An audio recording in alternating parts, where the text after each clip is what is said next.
so we really won't have a chance to do what we would normally do. But that's tournament play this time of year. You've got to be able to talk to a lot of different things, and we'll do that. How much does having a bunch of old guys help with that when you're not going to have a lot of time to scout? Well, you'd like to think that the older guys can do that, but also when you played as many games as you played up to this point, you've seen pretty much everything you're going to see. Both of these teams that we could possibly play do 4 or 5 things the same. So we'll be able to do some of that today, but then they have some other things they do. But it's nothing that, again, this time of year you should be able to walk through and handle. But it goes back. You got to go on the floor and you got to play basketball. You've got to compete at the highest level you can compete at, take care of the ball, and know what goes into winning basketball. And so that's where our mindset has to be. Coach, what kind of schedule will you guys have after practice? How much downtime? Will you take a look at the other opponents at the arena or anything? No, again, I don't think we'll do that. After we get through here, we'll go back and we'll have dinner, but they'll watch the game for certain, and we'll probably meet before like we normally do and talk about both teams a little bit. Again, some of the things will be familiar, but I doubt we'll do much with them until tomorrow. Because again, tomorrow's a long day, so we've got a lot of time tomorrow to get ready. Is winning a title or championship of some sort important to a legacy of a basketball team? I think anytime you play, you want to win a title, you want to win championships. I don't think there's any team who wants to do that. But with that said and done, they're not easy to come by, and you've got to go out there. And the main thing is when you're done, you've got to know that you give it your best shot. And but I think any team that plays in any tournament, there's a good theory about these tournaments here, conference tournaments, aren't that important. I think they're important. All you got to do is look around and watch how hard the teams are playing right now, and obviously they're important now because there's still a lot of basketball to be played that can really change things with the NCAA tournament next week. On that topic, do you think it's fair to say maybe you and Kentucky are playing for a 1 seed this weekend? Again, I will be disappointed if the winner of our tournament is not a 1 seed. I mean, this league has been phenomenal. And, whoever comes out of this tournament, if it plays the way you think it would play, which that's not necessary. I mean, LSU could obviously make a claim to that. But I just would like to think that if the teams that have been up to the top of the league and then top of the rankings all year have a great tournament, they should certainly be in consideration for it. Coach, obviously this time of year, it's been a grind, but health-wise, going into tournament play. Well, we've tried to take care of that as much as we can this week. We'll try to get guys' legs back under them, get their bodies back as close as we can, as well as trying to continue to keep our conditions where we want to keep it and trying to keep ourselves sharp mentally.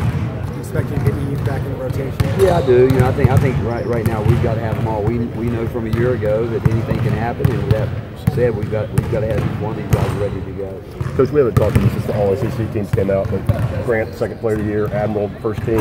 What does it say about your all's player development? Is there 2 guys that virtually nobody else wanted, finished up like that? Well, I think it speaks volumes for a lot of things, and one, that those guys work hard. They bought into what we wanted to get done within our own player development program, and I think a lot can be said about our strength conditioning program. A lot can be said about what our coaches do on the court with them, but even what Chad does with his job to make sure guys are healthy where they can go out and continue to improve. But the credit really goes to the players. They're the ones that have they bought into it. They were willing to put themselves through the kind of rigorous things that we asked them to do, and it paid off for them. Grant was banged up this time last year. How healthy is he this time around? How different of a player? Again, there's no doubt he's healthier than he was a year ago this time, and hopefully he can stay there. And if he does, we expect him to do good things for us.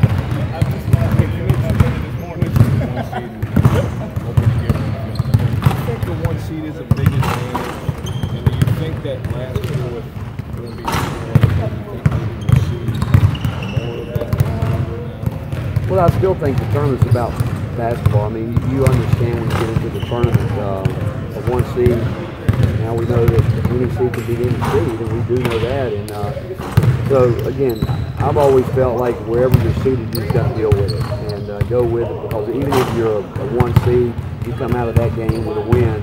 The teams you play, those 8-9 games, you look at them, they're teams that are capable of beating anybody in the country, and they probably have at some point in time to be in the tournament. But again, the seeds are what they are, and we know that obviously an advantage if the matchups are all good and everything works out. But again, I've just always looked at that tournament. Each week you've got 4 teams at one site that you've got to deal with, and it's a 14 tournament. Thank you. Rick, how beneficial is that 3 non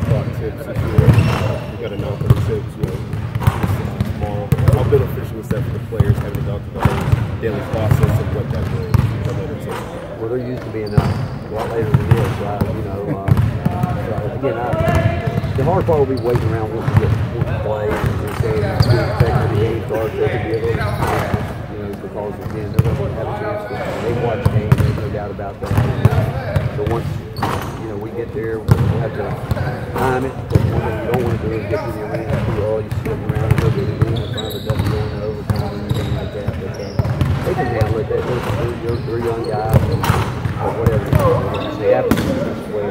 Jim, you already talked with Javonte this week about not pressing. We've done it individually, we've done it as a team, because it's important that he allows himself to be the player that he's capable of being. All right, thank you guys. Thanks, Coach.